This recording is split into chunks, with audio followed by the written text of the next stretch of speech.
Saint-Esprit, nous te donnons gloire pour cette présence qui est pour toi. Nous te donnons gloire pour la présence de notre Seigneur Jésus-Christ. Nous te donnons gloire pour la présence de Dieu le Père. Et nous te donnons gloire pour la parole qui est la vérité. Merci de prendre le contrôle de tout. Toi qui es le chef de tout. Toi qui es le maître, le conducteur, le chef de l'Église. Dirige-nous et permets-nous d'enseigner la justice et la vérité. Afin que nous fassions des disciples. Ô Dieu, accompagne-nous maintenant. Que la bouche de l'homme soit éloignée maintenant. Et que la bouche de Dieu parle avec justice et avec vérité. Au nom de Jésus-Christ, tout le monde dit très fort Amen. Le dimanche dernier, nous nous sommes laissés sur une note. La note, c'est aligner notre esprit, notre âme et notre corps, les unir pour faire une seule personne, une seule voix, de telle sorte que nous vivions, nous marchions par l'esprit. Romains 8 nous enseigne que si nous marchons par l'esprit, nous vivrons. Mais si nous marchons par la chair, nous mourrons. Et celui qui vit par l'esprit est agréable à Dieu et tout lui réussit. Notre objectif est de réussir à marcher par l'esprit. Alors, comment procéder? Nous avons commencé notre analyse, notre décryptage depuis Jean 3,16 et nous avons utilisé comme analyse Jean 15, verset 1 jusqu'au verset 17. Nous avons montré que l'amour, la foi, la vie éternelle, la justice, la vérité parlent le même langage. L'amour, c'est la justice c'est la foi c'est la vérité c'est le salut. Tout parle le même langage. Nous n'allons plus revenir dessus. Nous savons désormais que nous devons pratiquer la justice comme Jésus-Christ lui-même est juste. Et la question qu'on a posée, comment on peut reconnaître qu'une personne est juste? Quelle est la vie détaillée du juste? Et comment aligner l'esprit, l'âme et le corps pour que nous puissions vivre sans péché, parce que telle est la vie des justes. Voilà là où nous sommes arrêtés dimanche dernier. Alors allons-y dans le psaume chapitre 51, on va lire jusqu'au verset 4. Ô Dieu, aie pitié de moi dans ta bonté. Selon ta grande miséricorde, efface mes transgressions. Lave-moi complètement de mes iniquités et purifie-moi de mes péchés. Car j'ai péché contre toi seul et j'ai fait ce qui est mal à tes yeux. Là, le verset concerne, il dit maintenant, en sorte que toi seras juste dans ta sentence, sans reproche dans ton jugement. Donc, quand Dieu juge, son jugement est sans reproche. Donc, si la Bible te demande de mener une vie juste, c'est que tes faits et gestes, ton caractère envers ton prochain et vis-à-vis de Dieu est sans reproche. Le jugement est sans reproche. Nous avons vu dans le psaume chapitre 11, le verset 7 que Dieu est juste et Dieu aime la justice. Et la justice se rend sans reproche. Toutes les fois que dans ta relation avec ton prochain, il y a un fait qui te reproche quelque chose, pour Dieu, tu n'es pas dans l'amour, donc tu ne demeures pas en lui. Alors, nous allons aller dans Éphésiens chapitre 4, versets 23 à 24. Et à revêtir l'homme nouveau, créé selon Dieu, dans une justice et une sainteté que produit la vérité. Donc, si toi et moi, nous sommes nés de Dieu, c'est-à-dire si nous sommes nés de nouveau, notre vie a pour base, ou bien pour slogan, la justice, mais pour clé, la vérité. C'est la vérité et c'est la vérité qui nous rend purs. Alors, si je dis tout de suite que l'ancien Abed est saint, l'ancien Abed est pur, ce n'est pas parce qu'il porte un vêtement blanc, mais c'est parce qu'en lui, il y a la vérité. Et quand il agit, quand il parle, il produit la vérité. Donc, à partir de son fruit, on reconnaît ce qui est en lui. Or, la Bible dit quoi? La vérité est sainte, la vérité est pure et la vérité est irréprochable. Donc, tout ce qui est irréprochable est pur, tout ce qui est irréprochable est saint. Donc, quand le Seigneur Jésus-Christ dit dans Jean 14, 30, le prince de ce monde arrive, mais il n'a rien à moi, à partir du moment où vous êtes irréprochable, peu importe son pouvoir et sa puissance, Satan et ses démons n'ont aucune porte. Je dis bien, n'ont aucune porte. Je pèse mes mots, ils n'ont aucune porte. Et ils n'ont aucun pouvoir, ils n'ont aucune puissance. C'est ça la justice. Agir de façon irréprochable. Alors, vous comprenez pourquoi le Seigneur Jésus, dans les évangiles, nous a dit, si quelqu'un ne renonce pas à lui-même, si quelqu'un ne porte pas sa croix, il ne peut pas aller au ciel. Parce qu'en fait, il savait de quoi il parlait. Il savait que le modèle de vie qui nous conduit au ciel, c'est celui de la justice, de par la vérité. Maintenant, si vous devez être irréprochable vis-à-vis des gens reprochables, c'est sûr que vous avez un prix à payer. Vous aurez des douleurs à payer, vous aurez des déceptions à payer, vous aurez beaucoup de choses à payer. Parce que quand j'ai compris quelque chose que mon frère ou ma soeur n'a pas comprise, qu'est-ce que se passera-t-il? Je comprends, et toi tu comprends mal. Forcément, la dispute va s'installer. Mais qui donc va faire de telle sorte que cette dispute-là disparaisse? C'est celui qui porte sa croix et qui renonce à lui-même. Bon, tu vas avoir raison, tu as raison. Est-ce qu'on peut aller à zéro? Oui, allons-y. Donc vous voyez qu'en fait, tu n'es pas bête. Ah oui, enfin, si tu es prêt à ça, acclame le Seigneur parce que c'est ce qui t'attend, c'est ce que Dieu te demande. Amen. En réalité, tu n'es pas bête. Mais si par toi, la vérité existe, si par toi, la justice existe, alors Dieu dit quoi? Tu es heureux. Je vais lire Matthieu chapitre 5, verset 6, verset 10 et puis verset 20.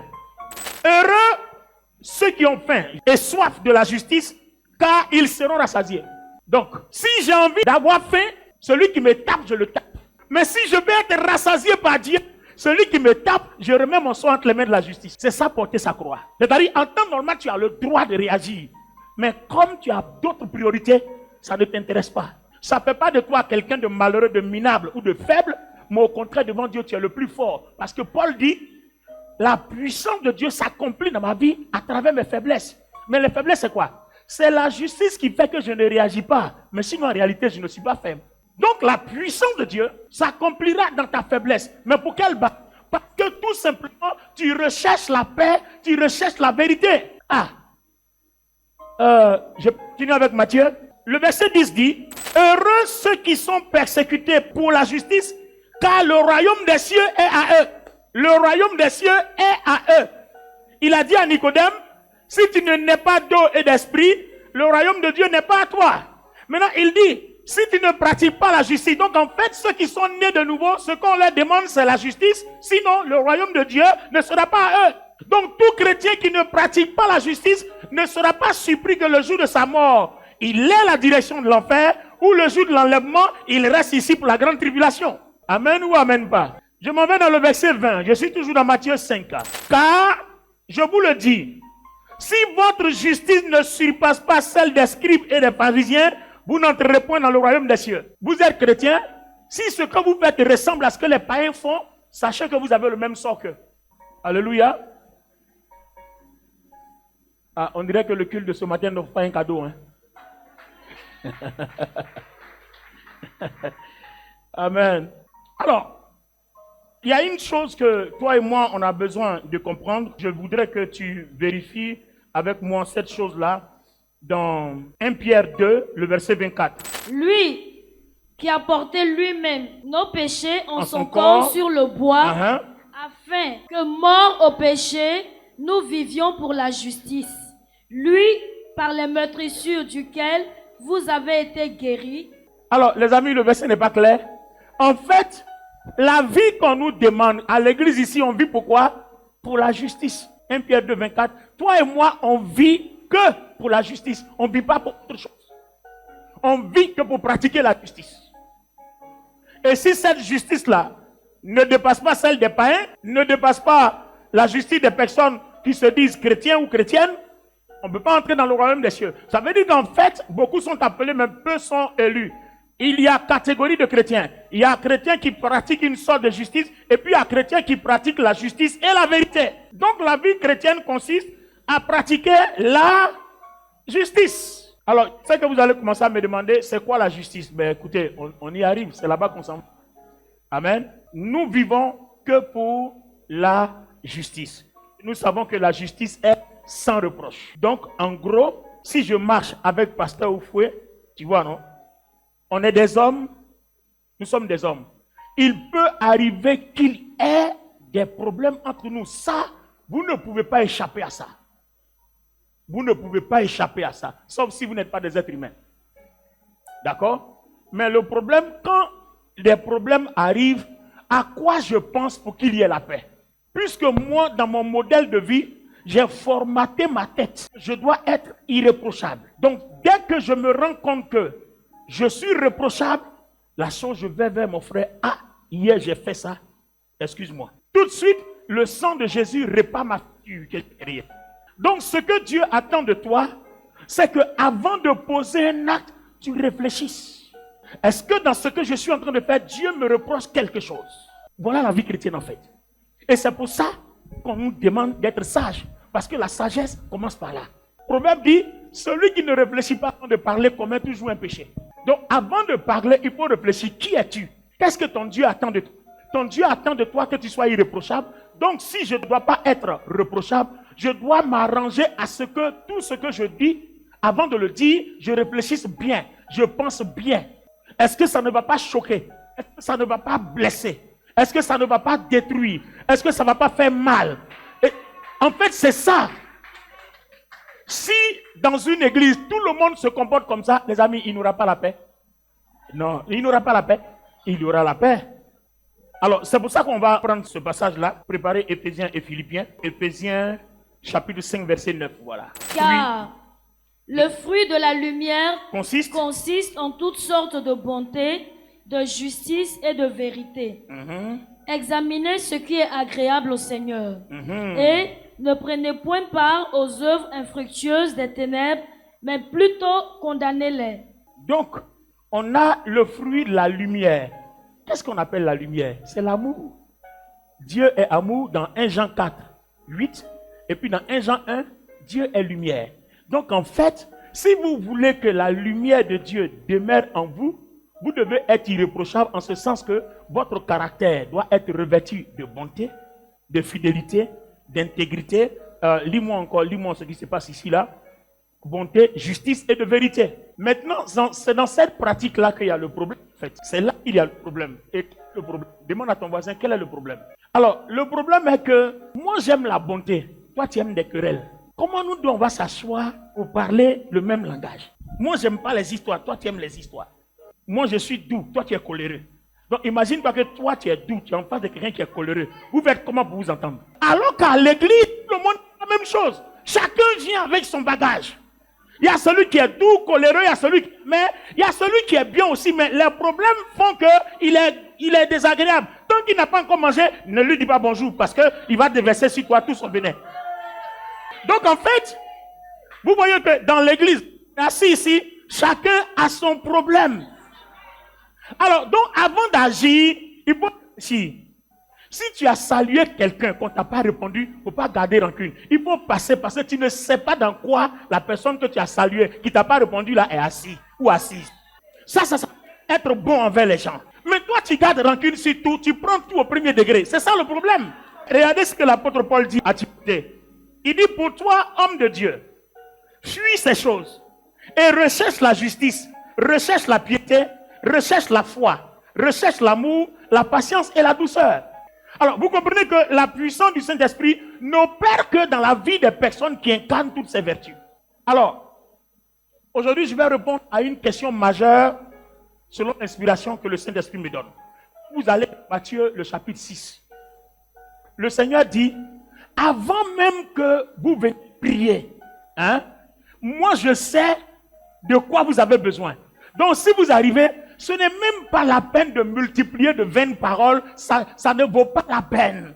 Parce que je sais de quoi vous avez besoin. Donc, il ne faut pas venir me demander ce dont j'ai besoin. Donnez-moi 2 personnes rapidement. Regardez bien. Je vais vous expliquer pourquoi il est intéressant d'être juste et de vivre bien. C'est une des parties les plus importantes du message. Très bien. Dans Jean chapitre 15, le Seigneur Jésus-Christ dit, je suis le cep et vous, les sarments. Écoutez-moi parce que c'est la partie la plus importante qui va motiver vos vies à jamais.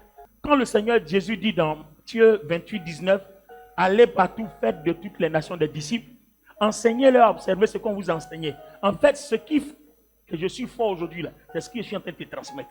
Donc, ce que Dieu m'a enseigné, j'ai vu les résultats, j'ai vu aussi te communiquer. Si tu fais ça, tu auras les mêmes résultats que moi. Si toi et moi on se met à genoux, on serait vite exaucé avant toi. Toi tu passes à Rome d'arriver à Paris. Tu traverses la mer sans bateau. Est-ce que vous comprenez ce que je dis? En fait, j'ai parlé en parabole. Amen. Toi tu prends avion, tu t'en atterris. Moi je traverse sans bateau, sans avion et puis arrive. Je vais te montrer.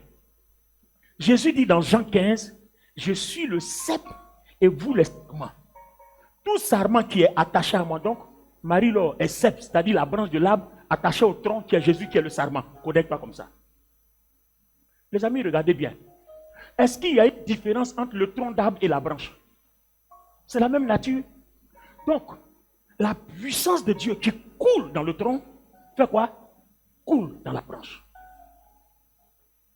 Au-delà de ça, il dit à la branche, si tu aimes ton prochain, si tu demeures en moi, si tu pratiques mes commandements, alors moi, je vais demeurer en toi. Toi, tu vas demeurer en moi. C'est-à-dire, ce qui est en moi là, je vais déposer en toi. Et ce qui est en toi là, je vais prendre. Et c'est pour ça que tu portes du fruit. Quand je déverse ce qui est de moi en toi, tu portes du fruit. Lui là, lisez Colossiens chapitre 2. Dieu l'a établi au-dessus de tout nom. Dieu l'a établi, Dieu, dans 1 Jean 5, le dernier verset. En lui, il y a la puissance. En lui, il y a la vie et en lui, il y a la guérison. Tout à l'heure, on va vous lire le verset. En lui, il n'y a point d'iniquité. En lui, tout est vie, tout est pur. C'est-à-dire, s'il rentre en toi qu'il y a quelque chose qui n'est pas à sa place, à cause de la vie qui est parfaite, tout ce qui est en toi devient parfait.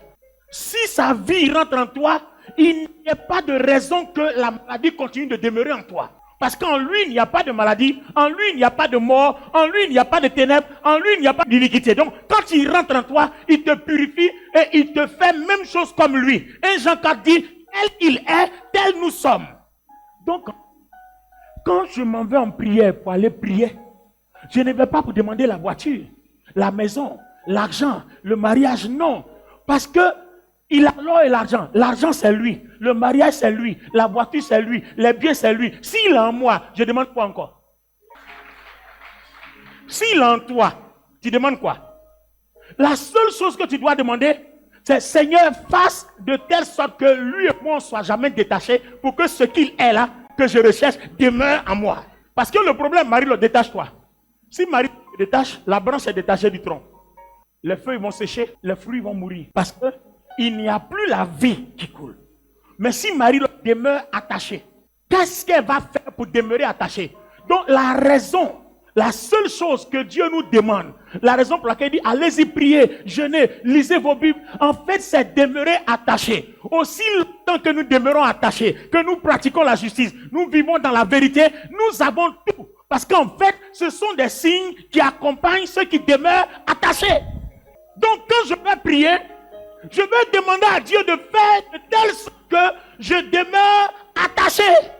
Je me demande, ça fait combien de mois je n'ai pas encore dit à Dieu, donne-moi l'argent, donne-moi voiture, donne-moi maison, donne-moi... Non. Ma prière, c'est de rester attaché.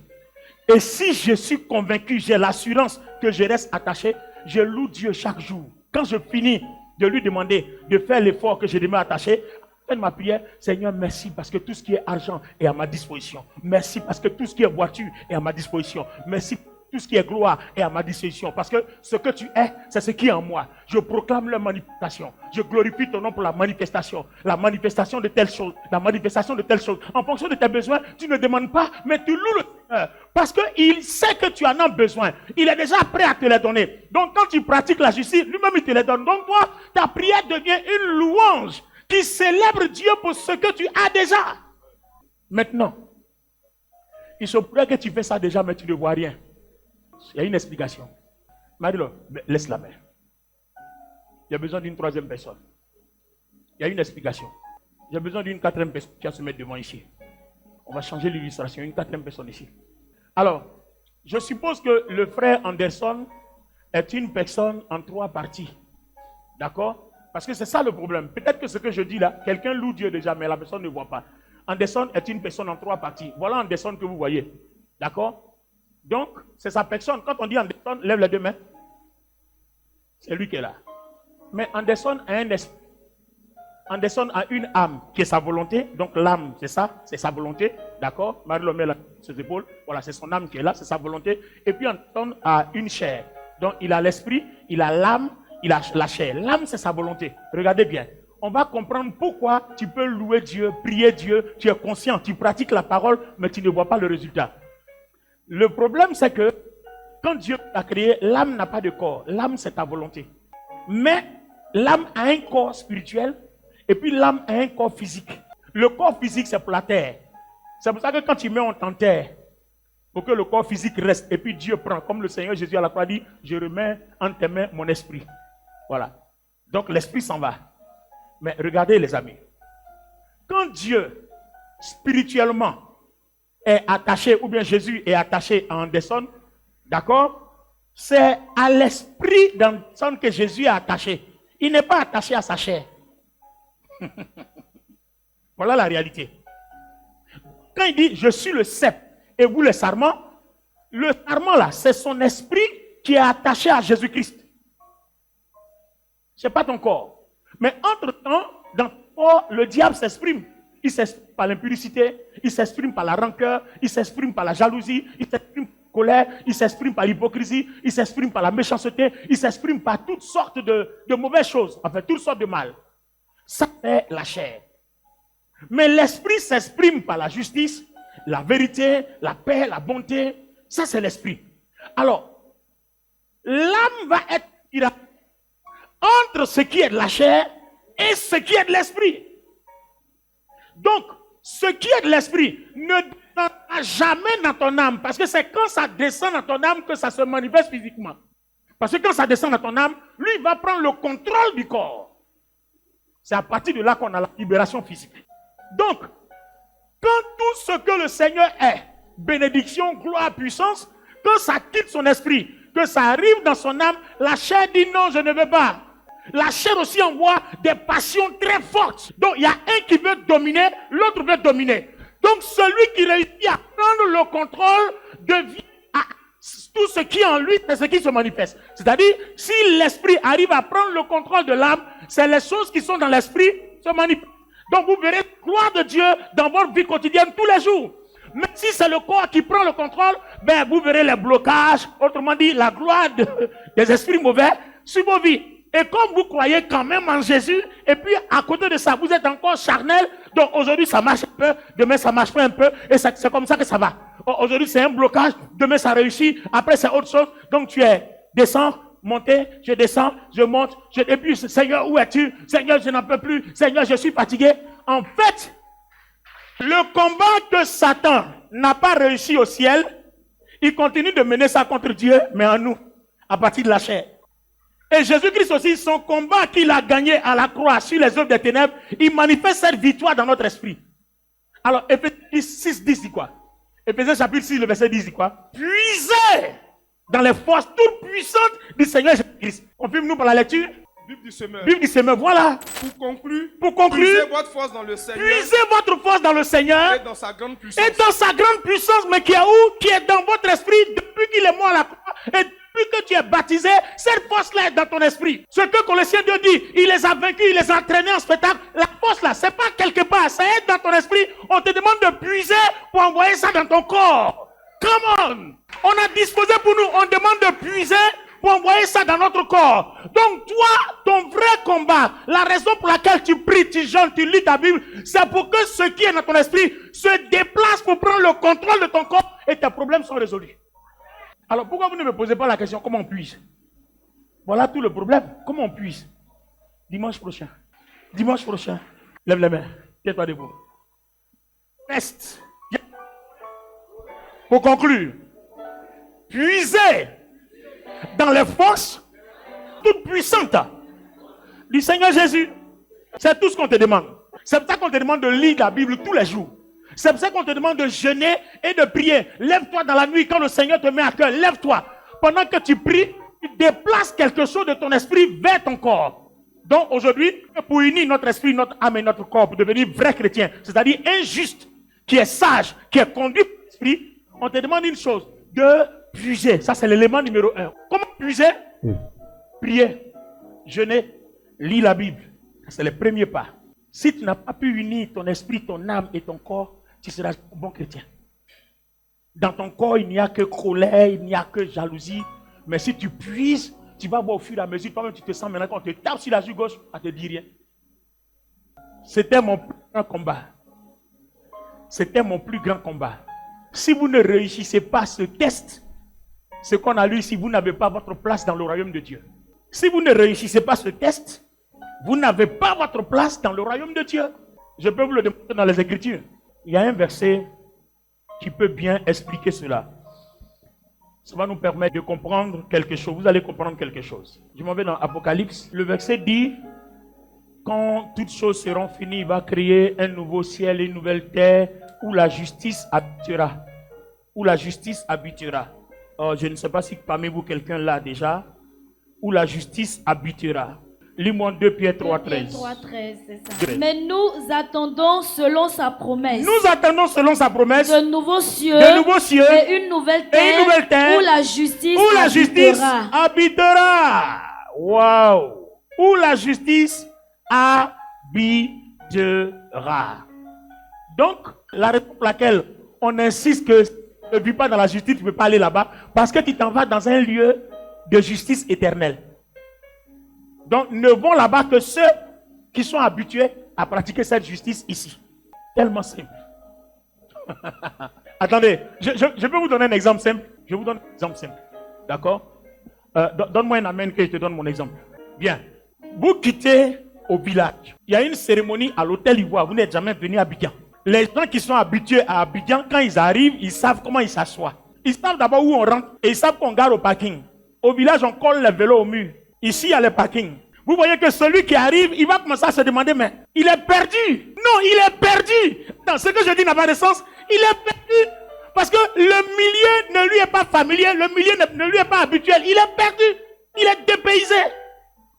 Donc, s'il ne demande pas à se renseigner pour apprendre ce qu'on fait là-bas, qu'est-ce qui sera pour lui? L'humiliation, la honte. Il va aller s'asseoir quelque part. On va le nom, il lève pas. Ici, là, c'est place réservée. Il va s'asseoir. Non, c'est réservé. On va s'asseoir. Non, c'est réservé. Alors que quand vous êtes habitué au milieu, vous connaissez déjà que là où je m'en vais, il y a des places réservées, il y a des places de temps en temps. C'est mieux que j'aille m'asseoir au fond et qu'on vienne me dire, viens t'asseoir devant. Est-ce que vous comprenez? Donc, vous voyez que vous ne pouvez pas posséder un lieu que vous n'avez pas possédé depuis la terre. Non, vous ne pouvez pas posséder le ciel si vous n'avez pas possédé déjà le ciel sur la terre. Donc avant d'aller au ciel, le ciel se possède sur la terre. Le ciel va t'éduquer. Le ciel va te transformer. Le ciel va te délivrer. Le ciel va te purifier. Et quand tu arrives là-bas, ce que tu es habitué à vivre là, c'est la continuité. Donc on ne va pas te transformer. Là-bas, il n'y a pas un lieu, il n'y a pas de formation. La formation... Non, mais c'est vrai, il n'y a pas de formation là-bas. On te forme ici pour t'envoyer au service. Vous n'avez vu un fonctionnaire qu'on envoie sans avoir fait son stage, bien sans avoir fait sa formation. On va te former, on va dire d'abord, va aller. Quand tu finis, on va te mettre auprès d'un ancien. Tu vas apprendre le travail. Et puis maintenant, on te dit, va sur le terrain. Mais si tu sors même, on te balance sur le terrain, mais tu vas faire n'importe quoi. Alors que là-bas, c'est un lieu parfait, on ne peut plus faire n'importe quoi. Il n'y a que les gens entraînés qui vont là-bas. Donc il dit à Nicodème, si tu ne nais de nouveau, tu ne peux pas aller là-bas. Tu as vécu par la chair, maintenant vis par l'esprit, pour que l'esprit continue là-bas. Come on somebody. Tenez-vous debout maintenant.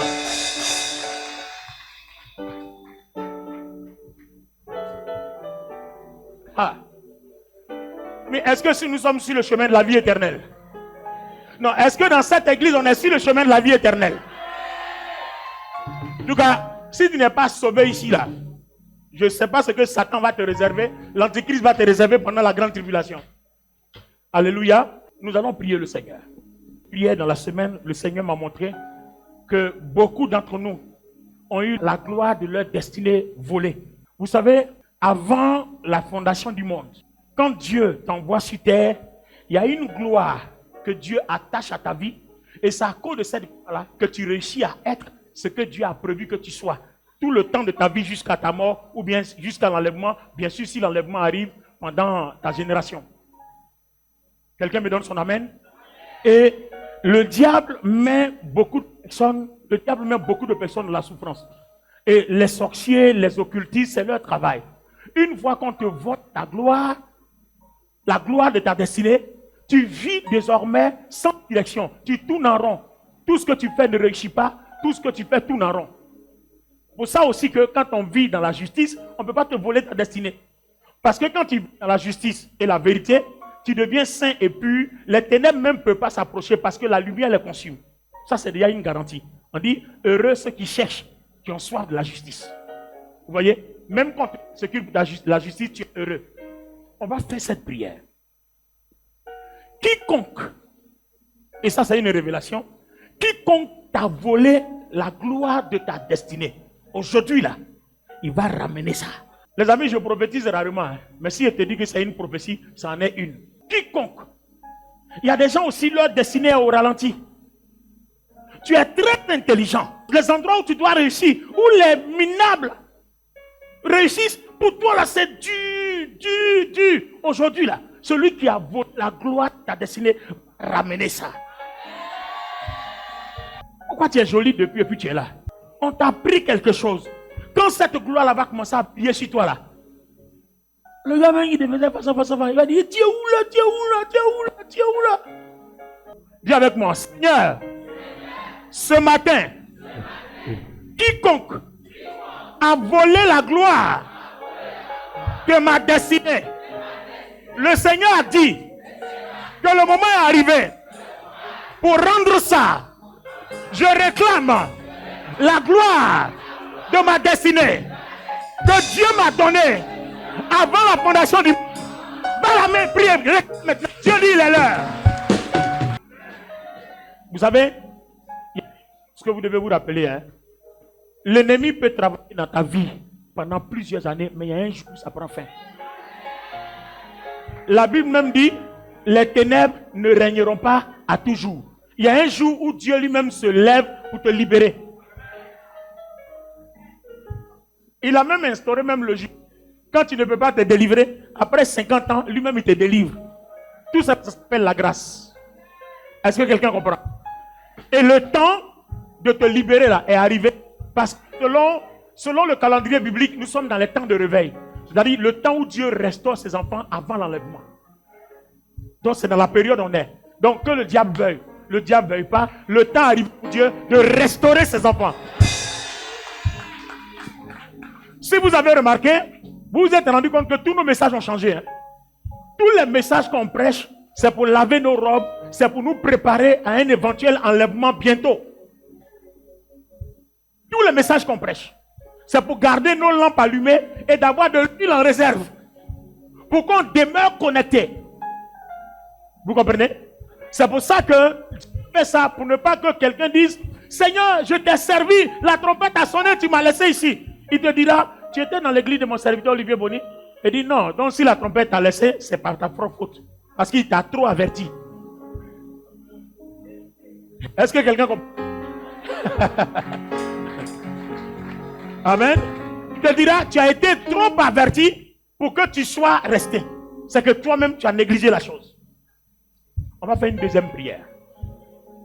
Est-ce que quelqu'un est prêt ce matin? Est-ce que tu es béni d'être dans cette église? Est-ce que tu es béni d'être dans cette communauté? Alléluia. On va faire une deuxième prière. Le Seigneur m'a montré une scène. Donnez-moi un mouchoir qu'on n'a pas utilisé. Regardez, on va faire cette prière-là. Vous voyez? Anderson, mets-toi devant. Tout le monde. Non, regarde-moi. Il y a un monsieur qui, lui, qu'est-ce qu'il fait? Sa réussite dépend de la collecte de la gloire, de la destinée des autres. Quand il a besoin, quand il a du blocage dans ses affaires, il collecte la gloire de la destinée des gens et pour lui est débloqué. Donc quand il arrive, il fréquente des gens et il arrive, il te salue. Comment tu vas? Oh mais regarde comment tu transpires. Oh non. Et puis toi tu penses que tu as trouvé quelqu'un qui est en train de te rendre service. Il est en train de prendre. Donc lui il a pris pour lui. Et quand il finit, mouchoir ça là il jette pas hein. Il met dans sa poche.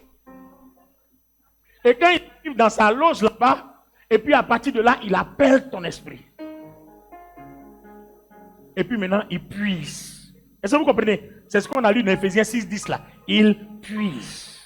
Alors, si vous n'êtes pas une personne qui vivait dans la vérité, dans la justice, parce que quand tu vis dans la vérité, tu es saint, tu es pur, il ne peut même pas te toucher. Parce que ton corps, ton âme et ton esprit sont unis. Donc, il n'a même pas de... Il est obligé de passer l'esprit, par l'esprit là, le Saint-Esprit est là, selon Éphésiens 1,13. Il a uni notre esprit à celui de Christ. Et comme toi aussi tu as uni ton âme et ton corps à ton esprit, donc tout encerclé par le Saint-Esprit. Dimanche prochain, c'est fort, hein? Comment puiser? Dis à ton frère comment puiser. Alléluia. Donc, on va prier. Si dans ta vie, quelqu'un a pris, excuse l'expression, son ou ta culotte ou ton slip, ou bien un vêtement, un sous-corps, ou bien un mouchoir, tu as pensé qu'il te fait du bien, et puis il fait comme ça. C'est pour ça que quand je suis dans les endroits, si quelqu'un vient, il prend un mouchoir, quand il finit de suer sa bougie, il me dit, donne-moi. C'est ma chienne, non? Non, maman, j'étais à la poubelle. Donc, maman, il a gardé moi, mais elle dormait avec ça.